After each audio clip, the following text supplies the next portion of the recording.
오늘 말씀은 예수 재림시의 특징과 믿는 자의 자세라는 점을 가지고 말씀을 선포하고자 합니다. 우리가 예수 재림한다면 많은 사람들이 관심도 많고, 그러나 또 약간 예수 재림하면 그것을 경계하는 분들도 많은 것 같습니다. 왜 그러냐 생각해 보면 이 시한부 종말로 옛날에 한번 휩쓸고 가고 있기 때문에 시한부 종말로 보면 모든 거 다 때려치고 산에 들어가고, 부모들이 자기 자녀들을 학교도 안 보내고 어디에 산골짜기에 들어가서 하얀 옷 입고 주님을 맞이하겠다는 그런 부작용이 너무 많았기 때문에 그래서 예수 재림할 때 일단은 경계부터 하는 경우가 참 많습니다. 그러나 믿는 자에게 있어서 예수님이 다시 오신다는 것은 복된 소망인 것입니다. 우리가 이 예수 재림을 생각해 볼 때 우리의 그 신앙 체계가 바로 세워져야 되겠고, 또한 우리는요 이 마지막 때 다시 오시는 주 예수님을 학수고대하며 신부단장하며 영혼구원에 앞장설 수 있는 복 있는 크리스찬이 되어야 되겠습니다. 그래서 은혜송석의 모든 이 건속들이 좌로나 우로나 치우치지 않게 해서는 여러분들이 말씀을 무장해야 되겠습니다. 말씀 무장할 때 세 가지 신학이 있어요. 하나는 근본주의 신학, 이 펀더멘탈 시오로지로 합니다. 그러면 언약 신학, 계약 신학이라서 이 커버넌트 시올로지를 하고, 그 다음에 경륜, 하나님의 경륜을 초점을 맞춰 나온 게 세대주의 신학, 그래서 디스펜세이셔널 시올로지라고 할 수가 있습니다. 이 세 가지에 우리는 다 세 가지가 어느 한 군데 치우치지 않냐고, 이 세 가지를 잘 이렇게 밸런스를 맞춰서 우리 은혜성소교회는 성경 신학, 이 성서 신학의 입장에서 오직 하나님 말씀을 중요시 여기며 나가는 그런 크리스찬이 되어야 되겠습니다. 특별히 예수 재림하면 여러 가지의 학설이 있습니다. 전천년, 무천년, 후천년이 있고, 또한 환란의 휴거에 대해서도 여러 가지로 나눠집니다. 환란 전 휴거, 그다음에 환란 중간의 휴거, 환란 통관 후의 휴거, 여러 가지로 나눠지고 있습니다. 그러면 여러분들, 우리는 첫째, 우리 은혜성서교회는 성경 신학을 절대적으로 믿습니다. 성경 신학은 어떤 교리의 신학을 믿는 것이 아니라 성경 이 자체를 중요시 여기는 거예요. 그 가운데서 우리가 우리 세 가지를 우리는 밸런스를 맞추고 있는데, 하나는 바로 이게 근본주의 신학입니다. 그 펀더멘털 시오로지라고 하는데, 이 근본주의 신학은 하나님의 절대성, 그 다음에 성경의 절대성을 강조하고 있습니다. 그리고 특별히 성경의 무호성을 강조하고 있어요. 이 근본주의, 난 근본주의자인데, 이 근본주의 신학이 참 중요한 게 뭐냐면, 세속적 가치관이 교회에 틈타지 않기 위해서, 그리고 이제 자유주의 신학, 또 여러 가지 사신신학, 이사가 뭐냐면 해방신학, 여러 가지가 생겼거든요. 그래서 교회를 변질시키려 하는 경우가 참 많습니다. 하나님의 말씀은 어제나 오늘이나 영원히 동일한 겁니다.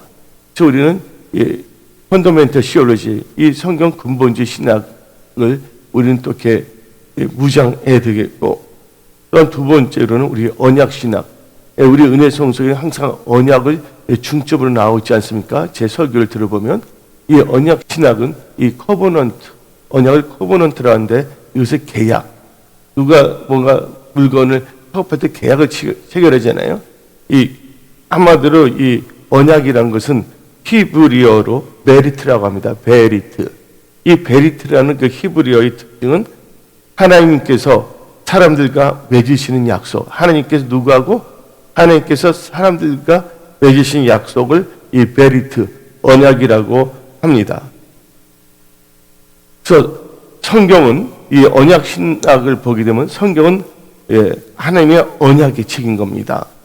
이렇게 성경을 하나님의 언약 언약으로 받는 성경을 문자 그대로 받아들이지 아니하고 이 문자를 통해 말씀하시는 하나님의 말씀을 받는 것입니다. 저 같은 경우에 성경을 읽을 때 이 말씀을 단순히 소설책에 나온 글자로 보는 것이 아니라 하나님께서 이 성경책에 기록된 말씀을 통해서 저에게 말씀을 한다. 하니까 나하고는 이 말씀으로 맺어진 이 언약 관계이기 때문에, 그래서 신명기 29장 9절을 보게 되면 다음과 같이 우리에게 말하고 있습니다. 그런즉 너희는 이 언약의 말씀을 지켜 행하라. 그리하면 너희가 하는 모든 일이 형통하리라. 언약이 있어야지만 형통하는 거예요. 하나님께서 아브라함과 언약을 세웠을 때 창세기 17장 2절에 내가 나와 너 사이에 언약을 세워 너를 크게 번성케 하리라고 말씀하신 것입니다. 그 다음에 이제 세 번째가 뭐냐면 이 세대주의 신학이라고 하는데 디스펜세이셔널리즘이라고 해요. 세대를 경륜을.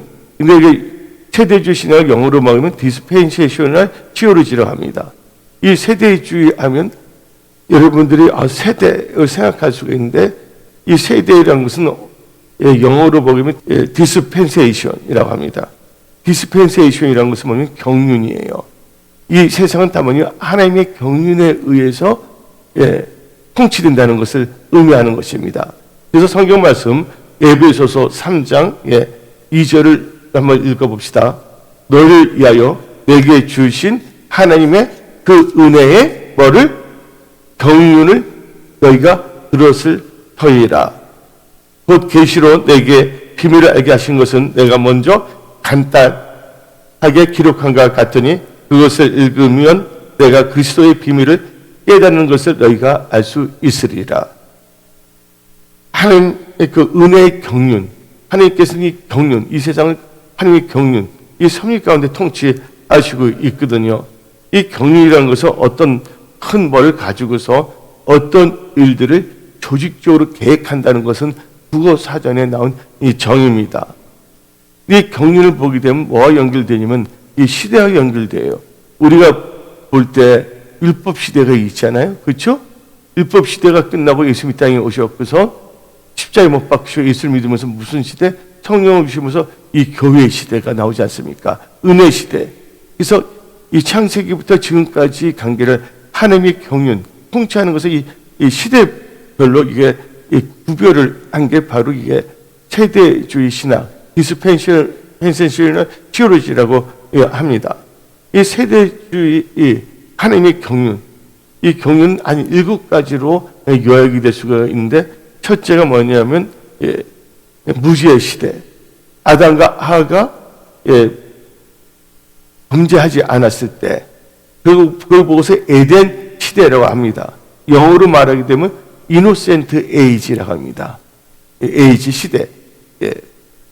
이게 무지의 시대예요. 그 다음에 양심 시대가 있어요. 양심 시대는 하나님께서 아담을 통해서 말한 건데 하나님께서 아담과 언약을 세웠어요. 여기 디스펜셔널 티오리에서도 이 경륜과 하나님의 언약이 또 연결이 되고 있거든요. 세 번째가 인간 정부 시대라고 또 볼 수가 있는데 이게 노아 홍수 이후를 말하는 것입니다. 하나님께서 노아에게 언약을 주셨거든요. 네 번째가 약속 시대. 한마디로 약속 시대라고 합니다.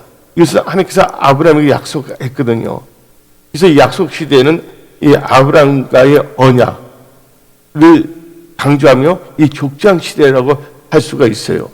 이 다섯 번째 율법 시대. 모세에게 하나님께서 언약을 주실 때 그것을 율법이라고 하잖아요. 그 다음에 여섯 번째가 바로 예수님이 이 땅에 오셔서 특별히 바울을 통해서 여러 가지 서신서를 쓰게 하지 않겠습니까? 그래서 이제 교회 시대라고 하고 이 교회 시대는 성령이 임하셨거든요. 그래서 성령의 시대, 다른 말로 보게 되면 은혜 시대입니다. 지금 우리는 은혜 시대에 살고 있어요. 은혜 시대이지만 우리는 마지막 때 제일 마지막 말세의 진말을 살고 있죠. 그 은혜 시대가 끝나면 일곱 번째가 바로 천년 왕국 시대입니다. 예, 그래서 일곱 가지로 이렇게 나눠지는데, 바로 우리가 살고 있는 이 은혜 시대, 교회 시대와 천년 왕국 시대에는 7년간의 기간이 있다고 우리 세대주의 신학, 특히 오순절 교단, 침례교나 이 순복음 교단에서는 뭘 하냐? 교회 시대와 천년 왕국이 오기 전에는 7년이 있는데, 바로 교회 시대가 끝날 알린 것이 바로 휴거, 공중 들림 사건이라는 겁니다. 그리고 뭐가 있냐면 7년 환란이 있다는 거예요.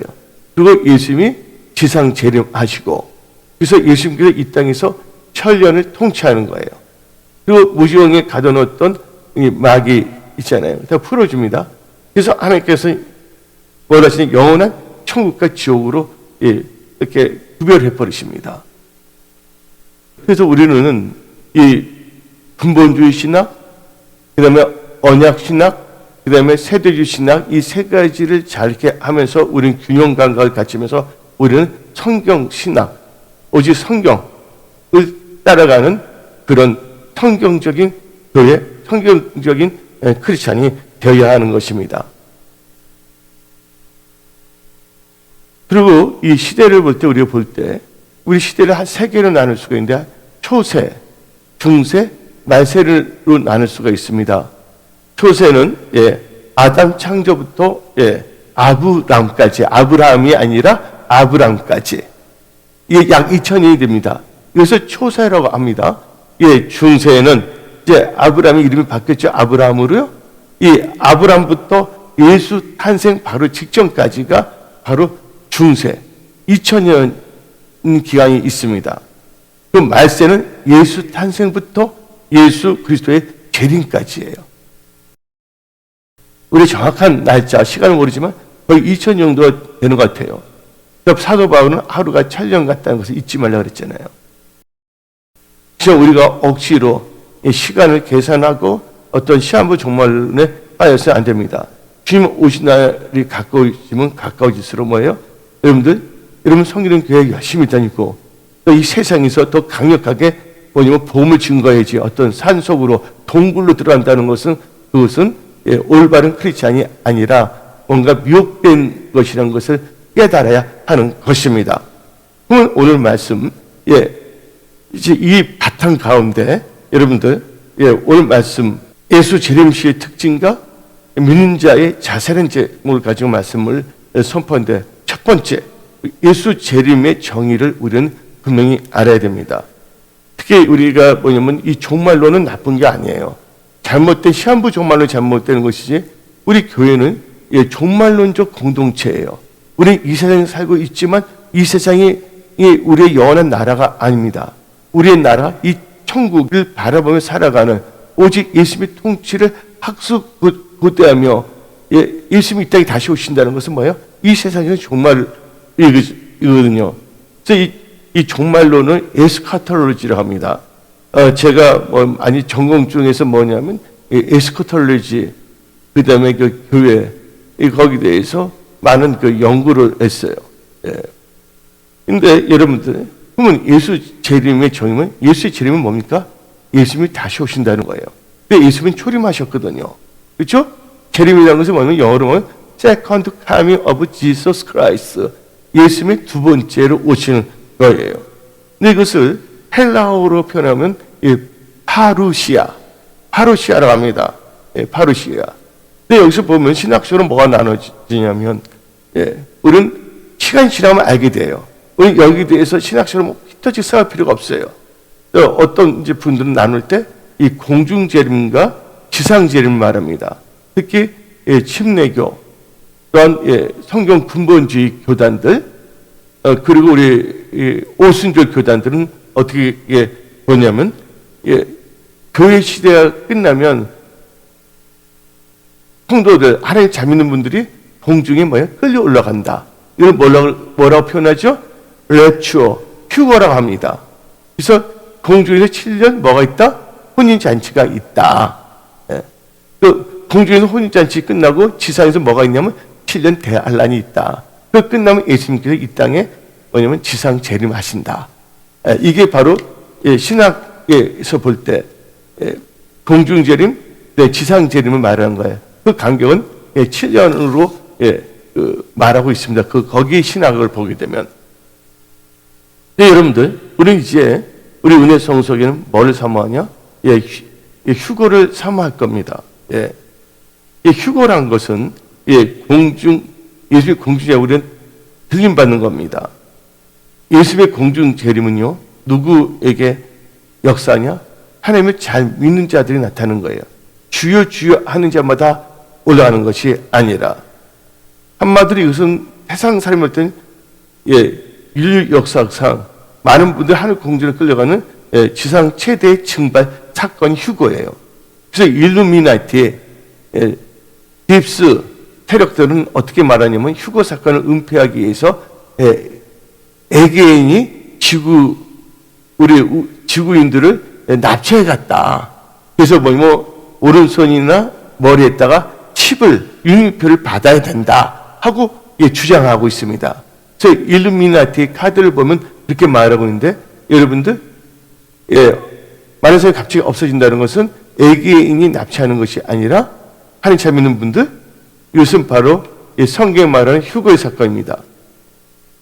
그 말씀의 근거는 어디 나오냐? 성경을 볼 때 고린도전서 15장 51절 52절입니다.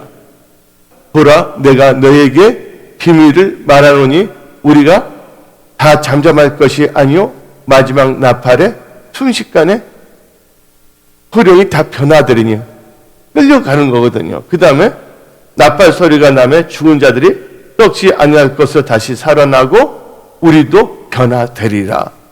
여기서 더 구체적으로 표현한 게 데살로니가 전서 4장 16절부터 17절입니다.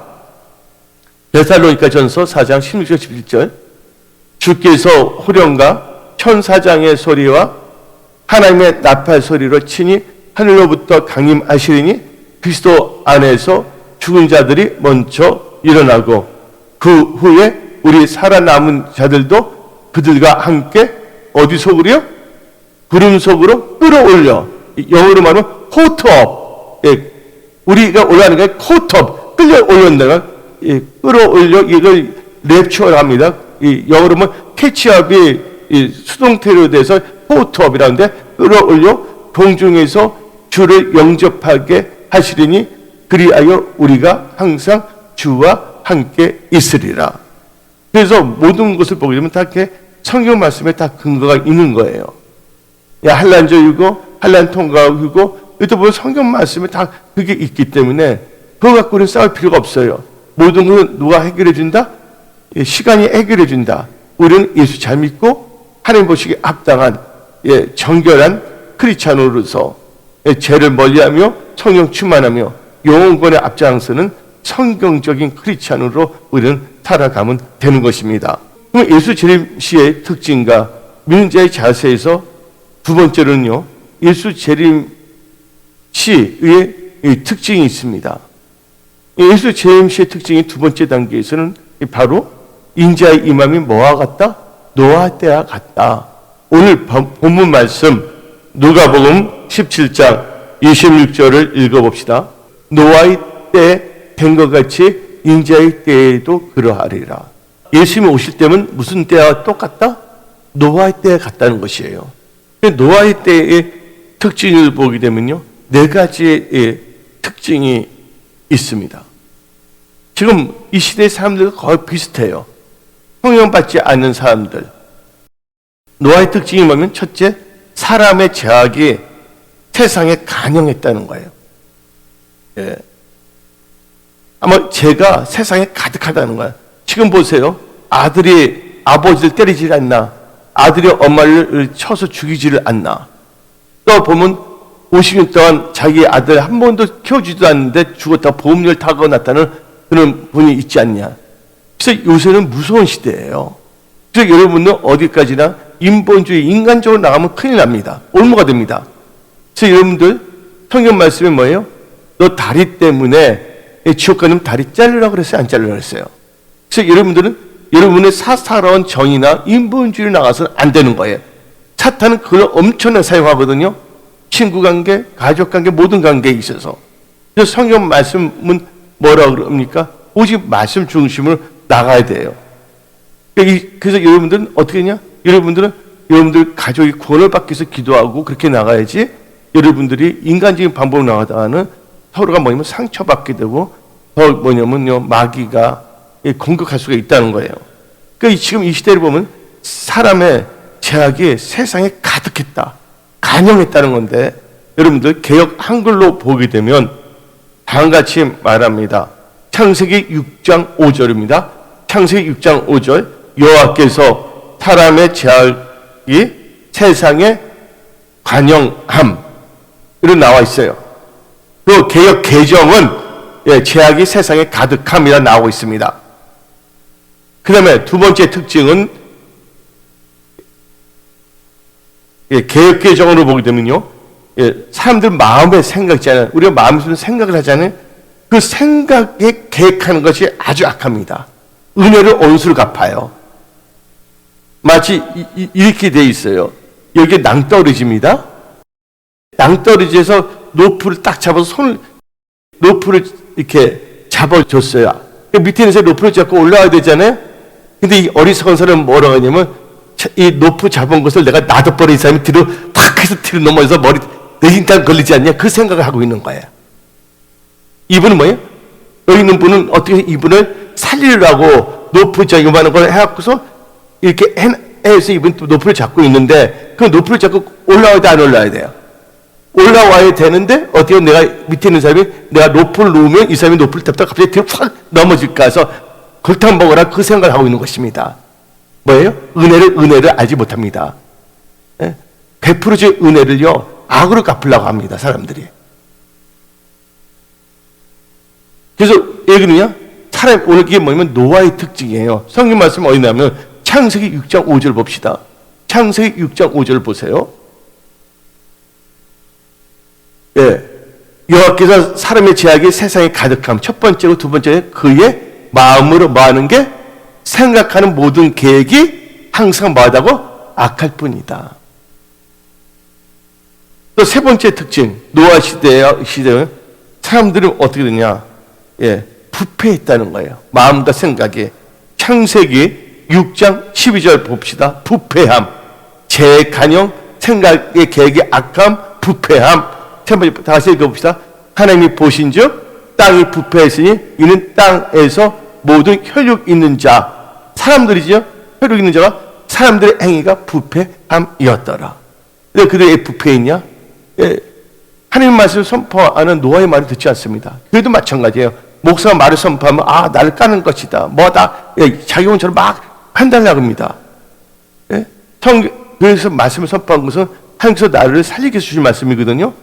어디 나오냐? 사탄은요, 생각을 통해서 여러분들을 공격할 수가 있어요.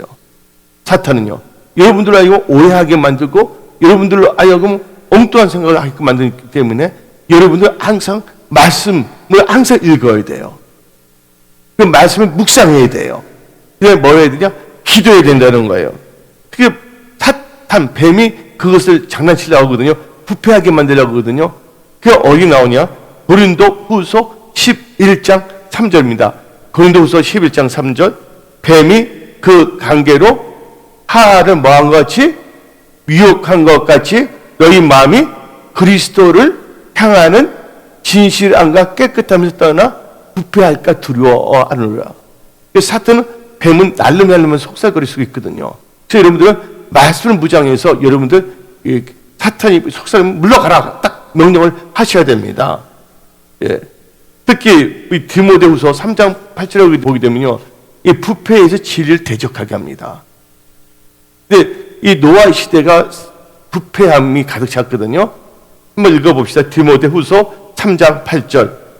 얀네와 얀브레가 모세를 대적한 것 같이 그들도 진리를 대적하니 이 사람들은 그 마음이 부패한 자요 믿음의 가나요는 버림받은 자들이라. 이들이 뭐를 특징이 뭡니까? 진리를 대적한다는 거예요. 저 한번 보세요. 노아가 홍수 심판 있다 말을 했잖아요. 하나님이 주신 거잖아요. 이건 사실이잖아요. 근데 노아 당시의 사람들은 그것을 뭐로 여겼어요? 농담으로 여겼고 노아를 대적했어요. 왜냐면 홍수 시판이 있다는 것을. 그래서 이 진리가 뭐냐면 하나님의 말씀이 진리거든요. 노아가 전한 것은 노아의 생각이 아니에요. 하나님께서 노아를 통해서 하나님의 말씀을 선포한 것이거든요. 근데 마음이 불편한 건 진리를 대적한다는 건데, 요한복음 17장 17절을 봅시다. 그들은 진리로 거룩하게 하옵소서. 아버지 말씀은 진리이다. 하나님 말씀이 뭡니까? 진리잖아요. 그러니까 진리를 대적한다는 건 뭘 대적하는 거예요? 하나님의 말씀을 대적하는 거예요. 얀네와 얀보레 그랬거든요. 그래서 여러분들은 항상 말씀을 무장해야 돼요. 지금 나는 말씀 중심으로 살아가고 있는가? 이제 주님 오실 날이 너무 가깝습니다. 예. 그래서 우리는 지금 깨어 있을 때입니다. 근데 노아 시대의 특징이 네 번째는 뭡니까? 포악하다는 거예요, 사람들이. 다 같이 창세기 6장 11절 봅시다. 창세기 6장 11절. 그때 온 땅이 하나님 앞에 부패하여 포악함이 땅에 가득한지라. 그래서 우리가 볼 때 두 번째, 예수 재림시의 특징이 노아 때 같은데, 노아 때 특징이 뭡니까? 죄가 가득하다. 개역 한글은 죄가 간영했다. 두 번째는 사람의 마음의 계획이 악하다. 세 번째가 뭐야? 사람들이 부패했다. 네 번째가 포악했다. 이 시대를 보면 그래야 안 그래요? 그 다음에 세 번째로 예수 재림시의 특징과 믿는 자의 자세에 있어서 특별히 예수 재림시의 특징을 보게 되면 노새 때가 같다는 거예요. 성경 말씀 오늘 본문 말씀 봅시다. 누가복음 17장 28절 읽어봅시다. 누가복음 17장 28절. 또 노새 때와 같으니 사람들이 먹고 마시고 사고 팔고 신고 집을 짓더니. 여러분들 이제 됐습니다. 여러분들 보시기 바랍니다. 노새 때 보면 사람들이요, 하나님께 예배드리기보다 거기에 있잖아요. 성경 말씀 읽기보다는 뭐냐면 돈에만 관심이 있습니다. 돈에만, 만모니즘, 사고 팔고. 그러니까 하나님께서 어떻게 보면 사고 파는 것만 관심이 있잖아요. 근데 융인표가 뭡니까? 융인표 없이는 뭐 할 수가 없어요? 앞으로 융인표 없으면 사고 팔 수가 없어요. 우리가 볼 때 지하철 탈 때 요새 코로나 때는 마스크를 안 쓰면 지하철 탈 수 있어요? 탈 수 없잖아요. 마주배에 사고 파는데 사탄은 교모하거든요. 차는 사고 팔고 미치니까 융인표 받는 자만 사고 판다 그러면 받을 거 아닙니까? 근데 하나님께서는 융인표를 받으면 다 어디 간다고? 영원한 형벌을 받는다고 요한계시록 14장은 말하고 있는 것입니다. 그래서 여러분들은 절대로 뭐냐면 융인표를 오른손과 이마에 받아서는 안 되는 거예요. 근데 그거 없이는 앞으로 뭐 할 수 없다? 사고 팔 수가 없는 시대가 옵니다.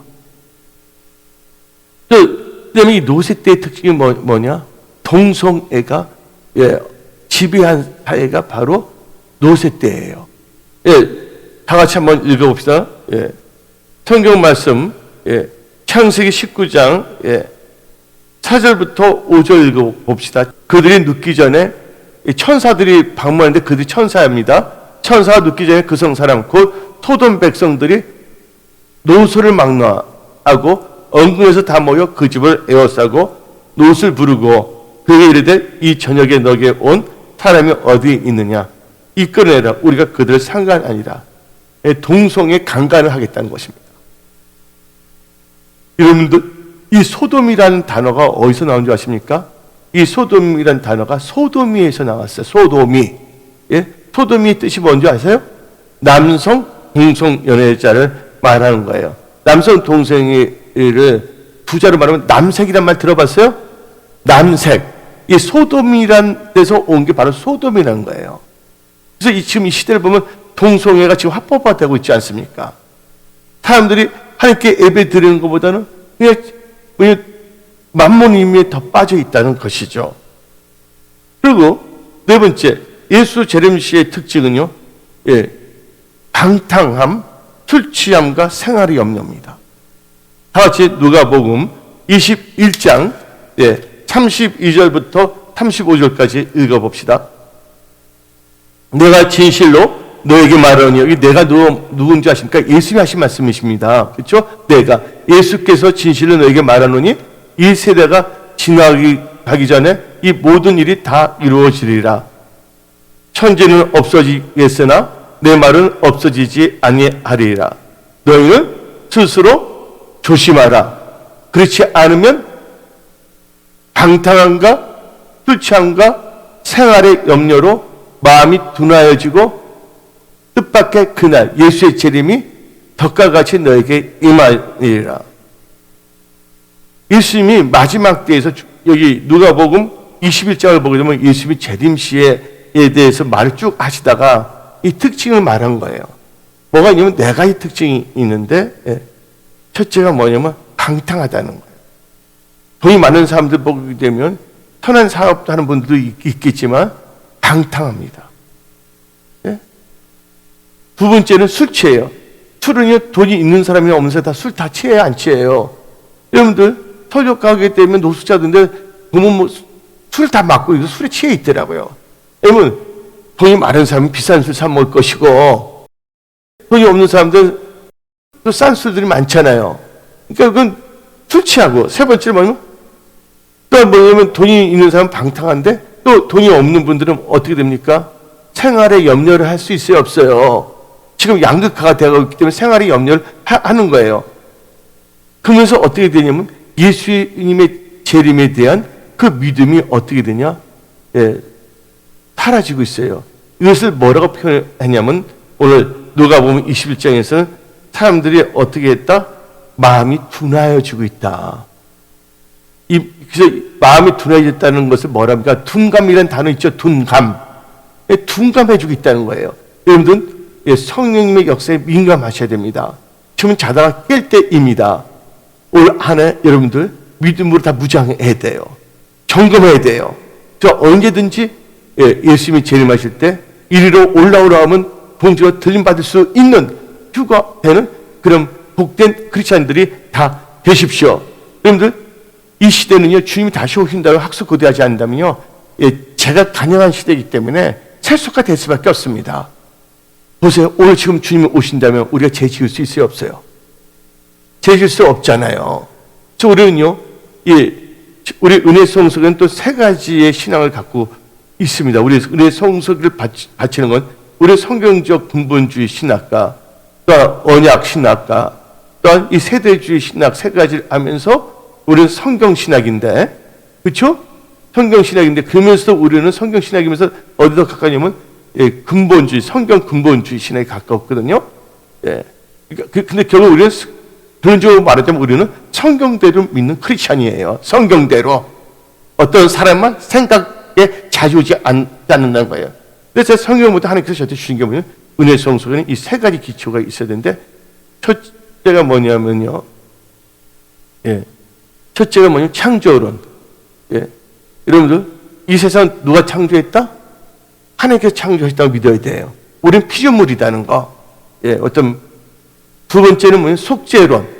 예수님이 이 땅에 예수님 하나님이신데 이 땅에 오셔서 그가 십자가에 피 흘리심으로 말미암아 그 피로 우리가 죄를 자백하면, 예수 영접하고 죄를 자백하면 우리 죄가 다 뭐했다? 사해진다. 사죄, 속죄론이거든요. 세 번째 뭐냐면, 그렇게 해서 어떻게 열심히 전도하면서 뭐냐면, 마라나타. 우리 예수의 재림을 사모하는 교회. 이 종말론적 공동체예요. 그래서 교회는 어떤 신학이나 어떻게 정의하냐면, 교회는 이 세상에 있지만 주의 재림을 사모하는 종말론적 공동체라고 정의하고 있어요. 그러나 시한부 종말론은 절대 경계하셔야 됩니다. 그리고 예수 재림 시의 특징이 다섯 번째가 뭐냐? 다섯 단계에서 봤는데, 예수 재림 시의 특징은 고통하는 때예요. 왜냐면 말세지 말이에요. 예수님이 오실 때가 말세 초고, 예수님 올 때 이제 말세 지말이거든요. 아까 말했죠. 초세, 중세, 말세에 대해서. 근데 이 말세 지말은 뭐냐면 고통하는 때입니다. 다 같이 디모데 후서 3장 1절부터 5절. 33장 1절부터 5절의 현상이 일어나는 시대입니다. 다 일일이 말해줘. 이 말씀을 통해서 여러분들 알아야 됩니다. 다 같이 봅시다. 너는 이것을 알라. 말세에 고통하는 때가 이르러 사람들이 자기를 사랑하며 돈을 사랑하며 자랑하며 교만하며 비방하며 부모를 거역하며 감사하지 아니하며 거룩하지 아니하며 무정하며 원통함을 풀지 아니하며 모함하며 절제하지 못하며 싸나우며 선한 것을 좋아하지 아니하며 배신하며 조급하며 자만하며 쾌락을 사랑하기를 하나님 사랑하는 것보다 더하며 경건의 모양은 있으나 경건의 능력은 부인하니 이 같은 자들에게서 너가 돌아서라. 입술은 주여 주여 하지만 삶 자체는 예수님과 상관없는 자칭 크리스찬입니다. 이 마지막 특징이 고통한 때예요. 삶이 돈을 사랑하고 쾌락 사랑하고 하나님보다 더 사랑한다는 것이에요. 또 배신하고 조급하고 자만하고 우정하고 언통함을 풀지 않는 시대. 이 시대가 그렇잖아요. 이분 보세요. 사건이 일어났어요. 어떤 여자가 남자를 사귀었거든요. 근데 그 여자가 자기 아버지의 상처가 좀 있었나 봐요. 근데 남자 다른 여자분하고 사귄다니까 거짓말해서 자기 임신했으니 잠깐 어라였고서 술 먹고 수면제 먹고 그걸 칼로 수십 번 찔러 죽였어요. 뭐 한 거예요? 여러분들 원통을 풀지 않으며. 이 시대를 보게 되면요 무서운 시대예요. 엄마가 어떤 아들한테 너 더 이상 깨맞이 공부하라니까 엄마를 쳐서 죽이는 경우도 생기고. 야, 시대가 뭡니까? 말세가 뭐예요? 고통하는 때예요. 그리고 특히 예수 재림시의 또 특징이 뭐냐? 이 배교의 역사가 있다는 거예요. 배교. 한마디로 배교라는 것은 WCC 목사들이 뭐냐면요. 내가 말했잖아요. 제가 어떤 분이 보내준 걸 보게 되면 양복과 정작 입은 모당, 종교 혼합주의를 신봉하는 거짓 목회자들, 그들은 양복 입은 무당들입니다. 근데 그들의 특징은 벌써 배교한 거예요. 여러분들 이단을 따릅니다. 종교는 없지. 신천지를 따르고 무당을 따르고 그 말씀이 어디 나오냐? 데살로니가 후서 2장 3절 4절을 읽어봅시다.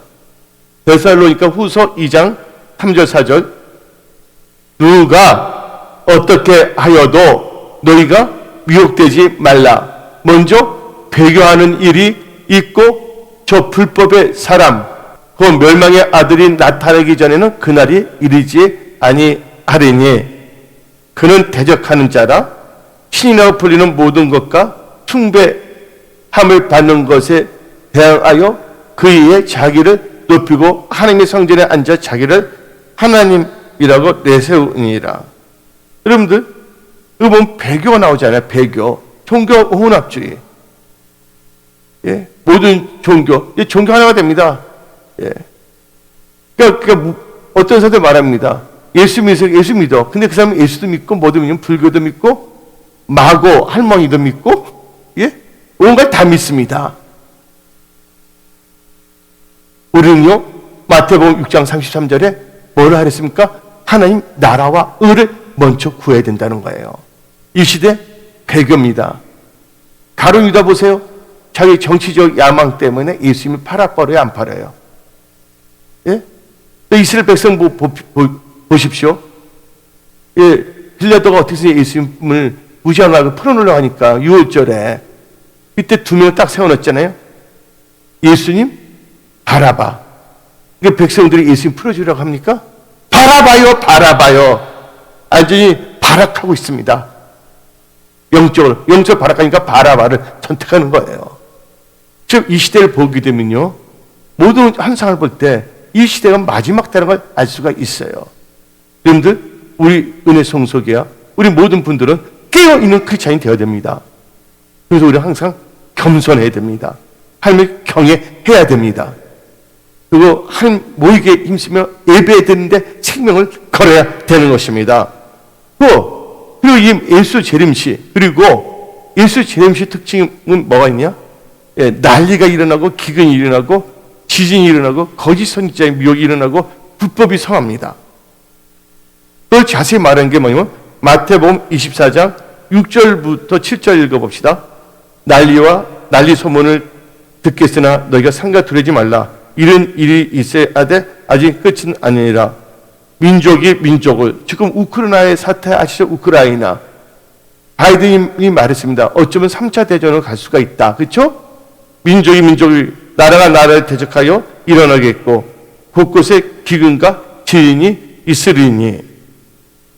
그러니까 거짓 선지 12절 봅시다. 마태복음 24장 11절 12절 거짓 선지자가 많이 일어나 많은 사람을 미혹하겠으며 불법이 성함으로 많은 사람의 신앙이 쉬워지니라. 거짓 선지자에 인해서 미혹합니다. 그 불법이 성해서 사람들이 사랑이 쉬워지고 있습니다. 저 이 시대가 그렇지 않습니까? 예. 이러면 지금 자다가 깰 때예요. 그래서 저는 여러분들이 지금 뭐를 선포했어요? 예. 예수 재림시의 특징에 대해서 여러분들이 분별하도록 이 말씀을 선포했습니다. 근데 이거 볼 때 여기 이 모든 것이 지금 이 현 시점에 다 이루어지고 있다는 것이죠. 그러면 우리는 믿는 자입니다. 오늘 말씀 제목이 예수 재림시의 특징과 믿는 자의 자세인데 우리는 믿는 자로서 어떤 믿음을 가져야 되냐? 노아와 같은 믿음을 가져야 됩니다. 여러분들, 그때 노아와 같이 있는 사람은 노아 다 친척들입니다. 아담의 다 후손들 나왔는데. 근데 그들이 태속화되고 마음이 부패해졌어요. 사탄이 얼마나 뱀이 간교하게 작업에 들어갔습니까? 또 그들은 얼마나 세상을 사랑했습니까? 여러분들 참고로 시간 있으면 야살의 책을 꼭 사서 꼭 읽어보십시오. 두 권으로 되어 있는데 여기 자세히 나와 있거든요. 그때부터 약간 이상한 행동합니다. 성적인 것과 뭐 여러 가지 유전자 같은 거 있잖아요. 종과 종 아닌 것을 어떻게 해보려는 것이 있습니다. 그러니까 사람의 생각에 마음의 생각의 계획이 악하게 나와 있잖아요. 근데 우리는 이 시대에 노아와 같이 방주에 들어갈 수 있는 믿음을 가져야 되는데 노아는요 어떻게 했냐? 하나님의 은혜 가운데 살았다는 거예요. 다 같이 다 봅시다. 성경 말씀 창세기 6장 8절. 창세기 6장 8절. 그러나 노아는 여호와께 은혜를 입었더라. 여러분들 지금 우리 교회 은혜 시대잖아요. 하나님 그 은혜 시대는 특징이 뭐냐? 진짜 하나님 잘 믿는 사람은 겸손한다는 거예요. 은혜 시대는 겸손의 시대예요. 내가 한 게 아무것도 없거든. 하나님께서 다 이루셨거든요. 자, 하나님께서 누구에게 은혜를 베풀어 주시냐? 겸손한 자에게 은혜를 베풀으십니다. 그래서 성경 말씀 야고보서 4장 6절을 봅시다. 야고보서 4장 6절. 그러나 더욱 큰 은혜를 주시나니 그러므로 일렀으되 하나님이 교만한 자를 물리치시고 겸손한 자에게 은혜를 주신다 하였느니라. 여러분들 우리 항상 겸손해야 됩니다. 겸손은 존귀의 앞잡이에요. 우리 존귀한 자가 되어 천국에 가야 되지 않겠습니까? 예. 겸손한 자에게 또 하나님께서 지혜를 주십니다. 또 겸손과 여호와를 경외하면 잠언 22장 4절에 재물과 영광과 생명의 축복을 주신다는 것입니다. 그 다음에 이 노아는요, 믿음으로 살았어요. 한마디로 의인이에요. 나의 의는 믿음으로 살리라. 그렇죠? 그래서 이 성경 말씀을 보게 되면 이 9절 봅시다. 창세기 6장 9절. 이것은 노아의 족본이라 노아는 의인이요. 그렇죠? 의인은 믿음을 사는데 또 특징이 뭐예요? 하나님과 동행했다 했습니다. 그는 하나님과 뭐 했으며? 하나님과 동행하였으며. 여러분 육신의 생각과 동행하지 마십시오. 하나님의 사람들, 교회를 막 불평하는 사람들과 동행하지 마십시오. 여러분들 신앙에 유익이 안 됩니다. 여러분들 병원에 갔는데 어떤 사람이 그 의사에 대해서 자꾸만 나쁘다 하면 그 의사가 하는 말 여러분들 믿겠어요? 신뢰가 떨어지잖아요. 하나님의 사람, 목사님들에 대해서 엉망 불평하는 사람들은 가까이 하지 마십시오. 왜냐면 그 말 듣다 보면 목사님이 말씀 선포하는 것까지 어떻게 됩니까? 예? 신뢰를 안 가질 수밖에 없는 거예요. 그렇죠? 예. 근데 어떻게 노아를 보세요. 그분은 하나님께 동의했잖아요. 근데 그 당시에 노아 때 사람들이 노아를 신뢰했어요? 안 했어요? 노아를 신뢰하지 않고 농담을 여겼어요. 노세 시대도 보게 되면 노시 이제 심판한다고 말했을 때 노세 두 사이는 어떻게 여겼습니까? 노세 두 사이는 농담을 여겼다고 성경에 나오고 있습니다. 그래서 우리는 어떻게 되냐? 예. 말씀에 순종하는 믿음의 삶을 살아야 됩니다. 성경 말씀 봅시다. 예. 창세기 6장 22절 노아가 그와 같이 하여 하나님이 자기에게 명하신 대로 다 준행하였더라. 그래서 이 말씀은 어디에 연결됩니까? 마태복음 7장 21절에 주여 주여 하는 자마다 천국에 들어갈 것이 아니요 아버지 뜻대로 행한 자만 천국에 들어갔다는 거예요. 하나님 말씀을 준행하니까 방주에 들어간 겁니다. 여러분들은 그런 분들이 다 됨을 선포합니다. 그때 들림 받으십시오. 그리고 이 마지막 때 우리 믿는 자의 자세는요, 기도해야 된다는 거예요. 아까 예수님께서 조금 전에 말씀할 때 예수님 말했죠. 누가복음 21장을 통해서 다음과 같이 말씀하셨잖아요. 마지막 때 뭐예요? 방탕함과 술 취함과 생활의 염려, 마음이 둔해진다 그랬잖아요. 그때 하나님께서는 어떻게 준비해야 되냐? 누가복음 21장 36절 기도하라는 겁니다. 그래서 하루에 꼭 기도하면 꼭 채워야 됩니다. 이러므로 너희는 장차 올 이 모든 일을 능히 피하고 인자 앞에 터도록 항상 기도하며 깨어 있으라. 항상 기도하며 영적으로 깨어 있어야 되는 것입니다. 그리고 이 주의 예수 재림시, 예수님 재림 올 때 우리는 어떻게 믿는 자 준비해야 되냐? 우리는 기름 준비해야 됩니다. 여러분들 10처녀가 나옵니다. 슬기로운 5처녀, 어리석은 5처녀가 나오지 않습니까? 근데 마태복음 25장 3절 다 이렇게 말합니다.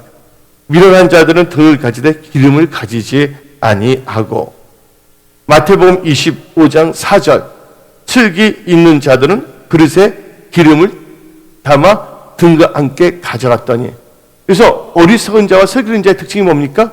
기름을 갖고 있느냐 없느냐예요. 여러분들 이 기름은 뭐를 의미합니까? 이 기름은요 성령 충만함입니다. 마태복음 25장 6절 밤중에 소리가 나니 보라 신랑 이루다 맞으러 나오라며, 신랑 대신 예수께서 다시 오십니다. 10절 읽어봅시다. 10절 그들이 살아간 사이에 신랑이 오므로 기름 준비하였던 자들은 함께 혼인잔치에 들어가고 문은 닫힌지라. 여러분들 뭐예요? 하늘문이 닫히기 전에 휴거 때 이러면 성령 충만하여 기도해서 다 들림 받으십시오. 그리고 이 예수 재림시 믿는 자의 자세 뭘 준비해야 되냐? 여러분들 세마포를 꼭 준비해야 됩니다. 하나님께서는 비유를 많이 했어요. 어떤 임금이 사람들 잔치에 초청이 있는데 초청에 사람들이 안 오니까 하인들 때 들으려 사람을 다 데리고 그랬어요. 막상 다 데리고 오는데 뭐 갇힌 자만 잔치에 들어가겠습니까? 예복을 가진 자만 들어가겠잖아요. 여러분들이 혼인잔치, 휴거되어 7년 공중 혼인잔치에 들어가기 위해서는 뭘 해야 되냐? 세마포를 준비해야 되는데 이 세마포는 바로 성도들의 올바른 행실입니다. 말씀을 의지한 믿음으로 사는 행실을 말한 겁니다. 그래서 요한계시록 19장 8절 읽어봅시다. 요한계시록 19장 8절 그에게 빛나고 깨끗한 세마포 옷을 입도록 허락하셨사오니 이 세마포 옷은 성도들의 옳은 행실을 이루다. 여러분들 결론을 내리겠습니다. 예수 재림시의 특징과 믿는 자의 자세라는 점을 가지고 말씀을 선포했습니다. 여러분들 테슬라의 일론 머스크는 말했습니다. 이제 올해 연말이면 사람들 머리에 칩도 넣을 수가 있다. 다 개발이 됐다. 그 과학적으로 뭐가 이루어졌냐면요. 원숭이가 있는데 원숭이 중에서 내사가 됐어요. 몸은 살아있는데 그래서 어떻게 되면 그 원숭이의 몸은 살아있는데 내만 죽은 걸 내사 상태로 하잖아요. 그때 다른 원숭이가 불구가 된 원숭이인데 그 뇌를 뭐냐면 빼앗고서 이 내사 상태에 있는 그 원숭이의 죽은 뇌를 빼고 이 뇌를 옮겨놓으니까 그게 접목이 돼서 살아나는 거예요. 그 뇌를 갖고서 올바른 신체면서 계속 영구히 산다고 착각하고 있는 것입니다. 하나님 말씀대로 살지 않으면 죽는 거예요. 지금 이걸 업로딩 기술이라고 하고 있거든요. 과학적으로요. 엄청난 것이 다 나오고 있습니다. 지금 현재. 지금은 자다가 깰 때라는 것을 여러분들 명심하십시오. 오늘 이 선포된 말씀 가슴에 새기고 말씀을 묵상하며 자료나 우려나 주지 말고 또한 이 시한부 종말론에 빠지지 말고 우리는 성경적 종말론과 예수 재림에 대한 확실한 성경적 신학을 가지고서 말씀으로 무장하며 하루하루를 에녹처럼 동행해야 되겠습니다. 여러분들 휴거 사건을 보게 되면 제일 먼저 나오는 게 뭐냐면 창세기 나옵니다. 에녹이란 분이 있는데 에녹은 죽지 않고 공중에 들림을 받았어요. 근데 그가 뭐예요? 하나님과 동행했더라. 오늘부터 여러분들은 성령의 인도를 받으며 하나님과 함께 하며 마라나타의 신앙을 가지고 타십시오. 예수님은 곧 오십니다. 기도하겠습니다. 찬양하리 주 예수 주님 위에 순교까지 하리라.